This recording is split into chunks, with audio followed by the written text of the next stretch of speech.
Okay, we have our second presentation of the day from regarding rehabilitation. So we're very happy to introduce Jessica Benavides from the Toronto Wildlife Centre, and she will be speaking about bat rehabilitation and care at the Toronto Wildlife Centre.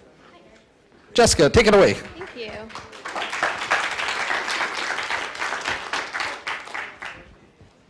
Alrighty, well, thank you for having the Toronto Wildlife Centre at this year's Ontario Bat Network meeting. My name is Jess, and I wanted to share a bit about bat rehabilitation and care at TWC. Can everyone hear her okay? Yeah? Okay. So a little bit about who we are and what we do. We are a nonprofit wildlife hospital, and we're actually celebrating our 30th year anniversary. We are Canada's largest and busiest wildlife rehab center. We get in roughly 5,000 to 6,000 animals per year, and we are able to accommodate most of all Ontario species if they were to come through our doors. We provide an invaluable service to the injured, sick, and orphan wildlife here in the city, and especially being such a busy city such as Toronto, you would expect that we are sharing our city with our wildlife neighbors, but sadly that isn't always the case, and a lot of our intakes come in as a result of direct or indirect human influence.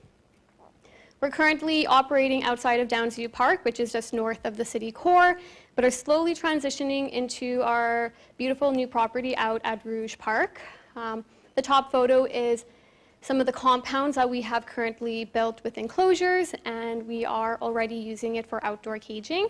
And in the bottom photo is a rendering of our new center when it becomes built in the next few years. And all of this will allow us to continue to help and take in even more animals. So moving on to bats, we receive a few of the Ontario species that are seen here. And like I mentioned before, a lot of them are coming in because of non-native influence. So some of our bats will be attacked by cats, for instance, and that's not just an issue with bats. We see that with migratory songbirds too. Some of our bats are also hitting windows in a downtown core. And sometimes there'll be instances where roosts are destroyed and they won't have a place to go. So I wanted to kind of show you roughly how many we take in every year over just the past few years and the breakdown of the species. We mainly get in big brown bats because they're more common, and they also will continue to come in during the winter time. And then the little browns, the silvers, and the reds, we get them frequently enough, some years more than others. We've gotten in hoary bats before, and a few years ago we got in a tri-colored bat. And then the other table is a breakdown of the reasons they came in, and I was just using last year for an example. Most of our bats come in because they are found in the wintertime and they are out of torpor. They're usually very thin and dehydrated, and intervention is required. Our bats who are coming in during the wintertime, after they are healed, they will stay with us until the springtime when it's appropriate to release them.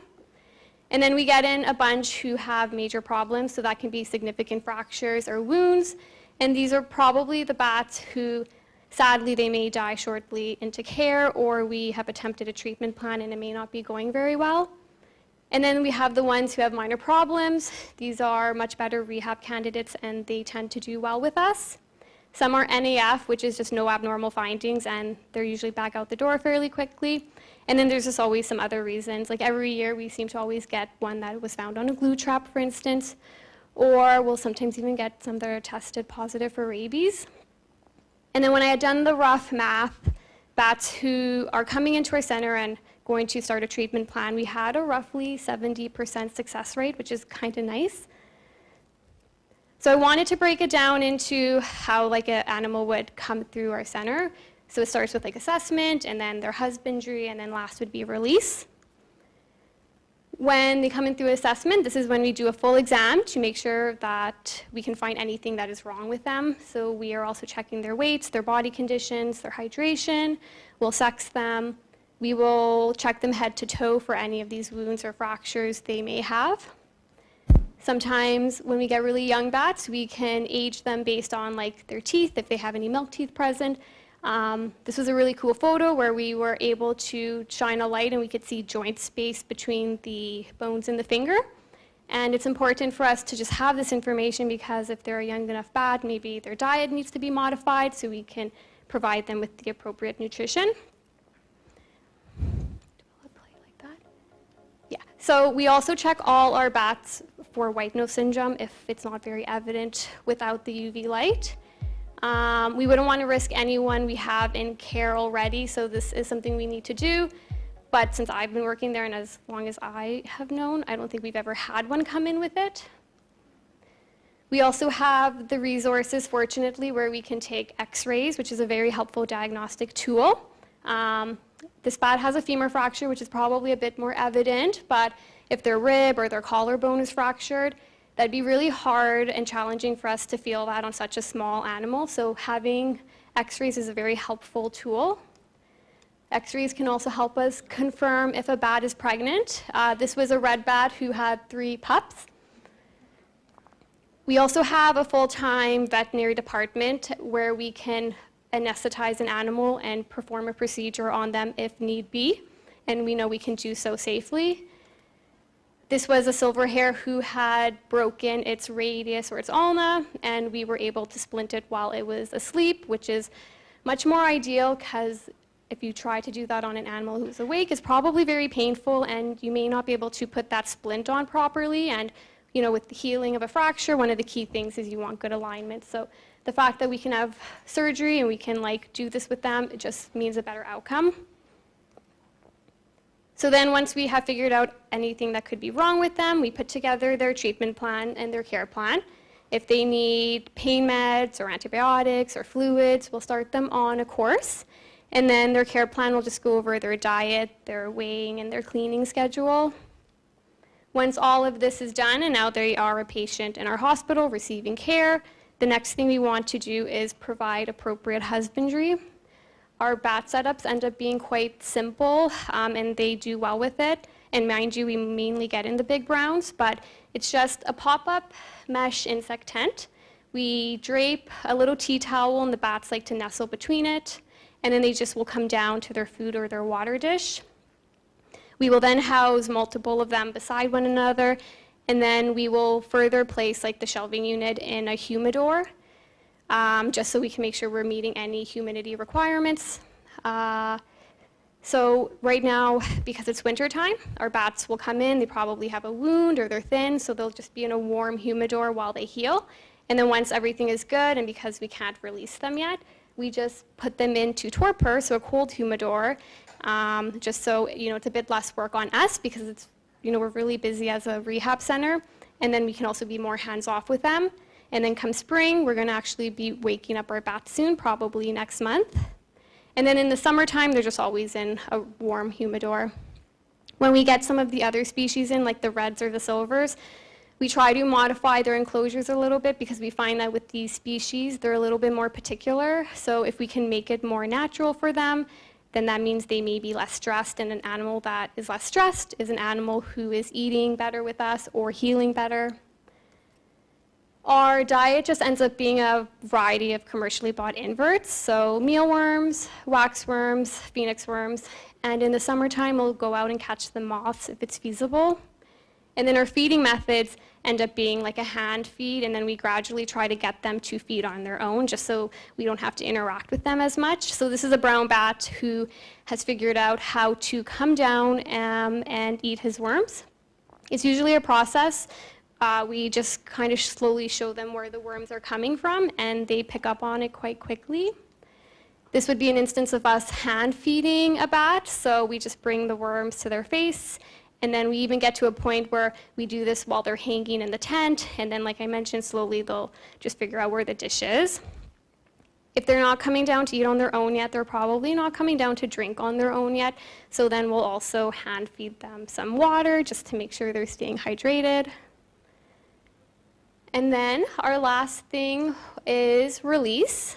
We have some release criteria that we need to be met before we consider any of our animals. All of those original intake problems have to be resolved or addressed.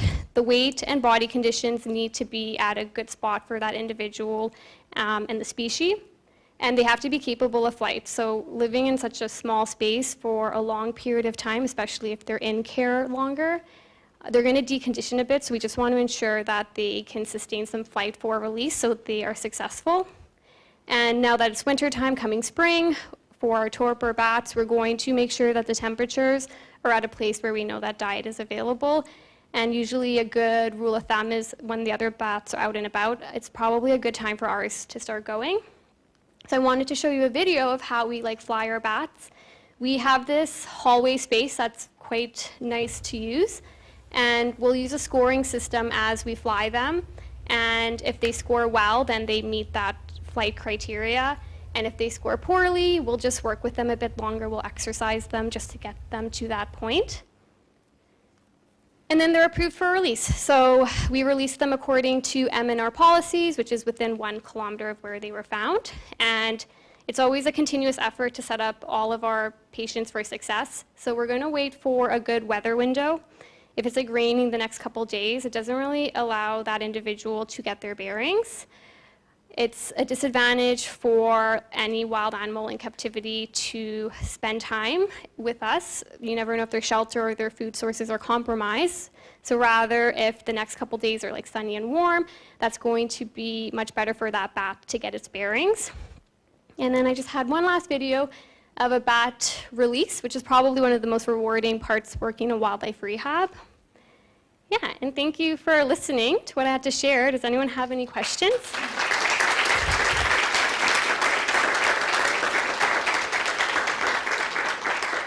Just be sure to repeat the question. Oh, yes, of course.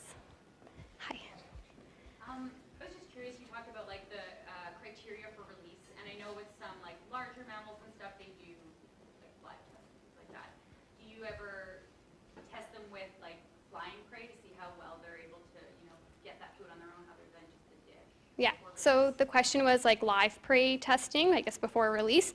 Our new property out at Rouge, we actually have a bat aviary, and if there's reasons why we believe it may not be capable of eating, so sometimes we'll have bats who have lost an eye, for instance, or maybe they're young, we will put them in the bat aviary with food and we'll monitor what we put in there, because unless it's a tiny, tiny little insect, some of the moths won't be able to get in and out. And we'll also video record it. And those are the instances where we get an idea if they're eating because their weights are stable. But for the most part, if our bats are coming in, they're probably adults, and we would like to assume that they were capable of eating before they came in, unless, like I mentioned, there's a reason to believe that now something has happened that would have compromised that. Exactly. Yeah. Any other questions? Hi. Once the bats go through all the assessments to get to the point of being released, does it ever happen that they just won't go? Physically, or in care we have deemed them non-releasable? So you're at the point that the bat's about to fly away. Okay. It just doesn't. I've done a few bat releases.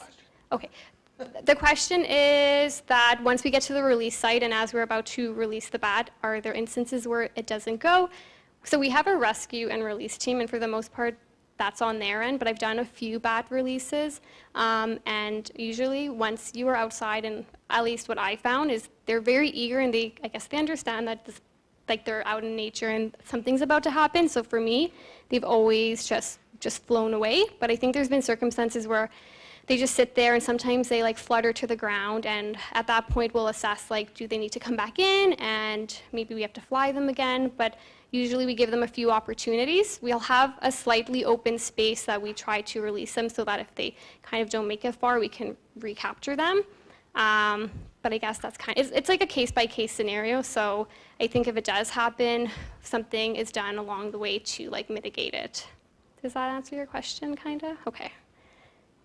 Anyone else? Hi. That's okay. I know that it's difficult for rehab centers to have funding and things, but I know that TWS is very large. Do you have veterinarians that are full-time there, or do you just have veterinarians that you work with? We do have some veterinaries who are full-time. We have some who are part-time, but they've been with us for many, many years. And to operate a wildlife center, you have to be in partnership with a vet. So she is kind of our full-time vet too. So yeah, I guess we have a few, and we have a few who are full-time and a few who are part-time. That's amazing. Yeah, it is. It's quite nice, actually. Because they're also very specialized vets, too, right? They work with such unique animals. Yeah. Anyone else? We're good? Right. Oh, sorry. Sorry. I actually have not so much a question, but a suggestion for both. For the UV lights, you have to do that in complete darkness and have a really strong UV light. Yeah. Otherwise, you can't see it. When I've seen it, it's like little specks of dust. And like if you have even your headlight or somebody behind you, you can't see it at all. We So do. yeah. We do. We have a social media team, and we try to do things so it's like, you know, we couldn't do it in the dark. I wouldn't think so. So that video was just done with more lighting because the social media team wanted to see it too. But yeah, we do turn the lights off, and we do make sure it's like as dark as it can be, just so we can pick up on whatever little flecks there could be. Yeah. Time for one more question. Okay. Going once, going twice? Okay. Cool. Excellent. Thank you. Thanks so much, Jessica.